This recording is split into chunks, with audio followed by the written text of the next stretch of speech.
with an exercise. So if you could just put your hand on your chest and go, ah.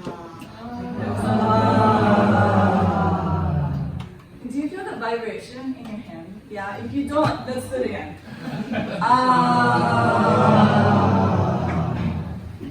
I do this often in my workshops.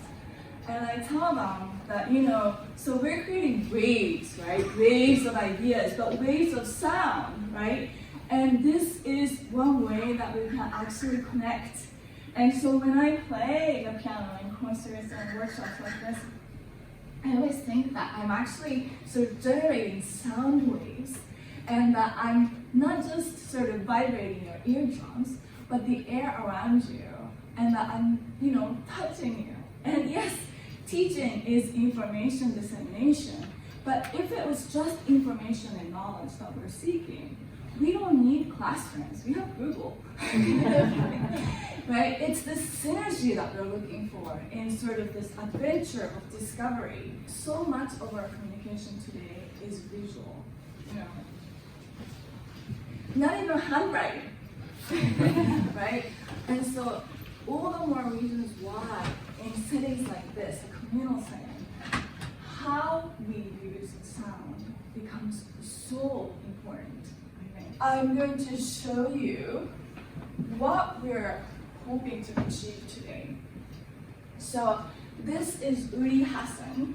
He teaches at Princeton, and this is his research. So when I play concerts and talk about music and wellness and all of this, I tell them that when we listen to music together, or when we sing in a choir together, playing an ensemble, our heartbeats start synchronizing to that of music, but also each other, right? Our breathing to the phrasing, and then even our brain waves, right? It really starts synchronizing. And as social animals, we find this extremely comforting and assuring and encouraging and inspiring and all of this. His research is the same thing, but on communication. So over you can see 5 listeners. And we start to scan their brains before the story is starting, when they simply lie in the dark and waiting for the story to begin. And as you can see, the brain area is going up and down in each one of them, but the responses are very different and not in sync. However, immediately as the story is starting, something amazing is happening. So I'm banging out my story and I know it's good. And then I start to make it. Suddenly you can see that the responses in all of the subjects going locked to the story, and now they are going up and down in a very similar way across all listeners. I'm going to talk about 4 areas in terms of thinking about how we use sound in our communication. And I will start with the importance of silence. And then I will talk about the 3 components of music: rhythm, melody, and harmony, and how thinking about those things in our communication can enhance our ability to connect with people. So music became a really hot topic in neuroscience about 20, 30 years ago, when the advancement of medical technology allowed us to actually prove what we've always known, our ancestors have always known, that music is really good for us, music really helps us. So when you look at fMRI images or EEG, our brain waves or brain activity, blood flows, all these things, in between the music that the study subjects listen to, there has to be silences, right? Like 5 seconds, 20 seconds, 30 seconds. And this is when the researchers started finding that actually silence does amazing things too.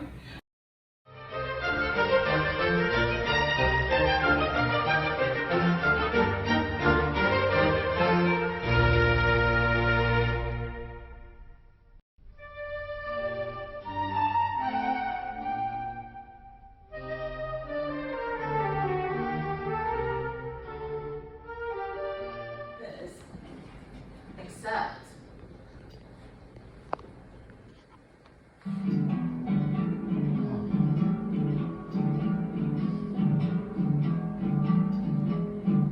so this has to do with the motor cortex being stimulated, but it also has to do with something that we all have have our social animal instincts that really want to move together, right? And so let me do this. If I could have you clap with me, yes? Okay.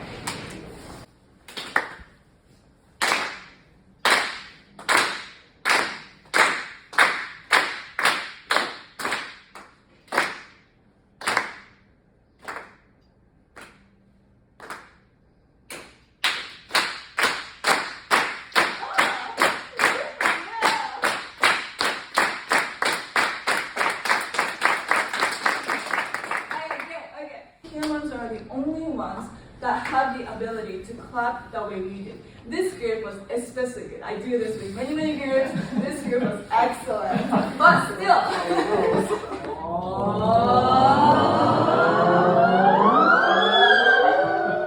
Yes!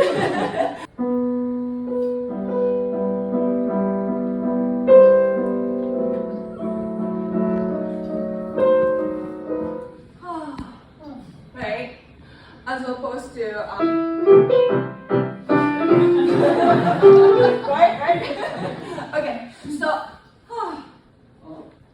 yes, and also this is universal harmony is when there are two or more pitches that are sounding simultaneously. Play this, it's a sound wave like this. And when you play this, it's exactly half that sound wave.